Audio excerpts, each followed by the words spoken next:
नमो देव्यै महादेव्यै शिवायै सततं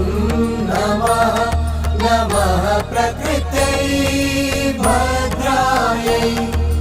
नियताः प्रणताः स्मृताः रौद्रायै नमो नित्यायै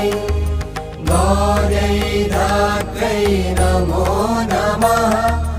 ज्योत्स्नायै चेन्दुरूपिण्यै सुखायै सततं नमः कल्याणै प्रणतां वृद्ध्यै सिद्ध्यै कुर्मो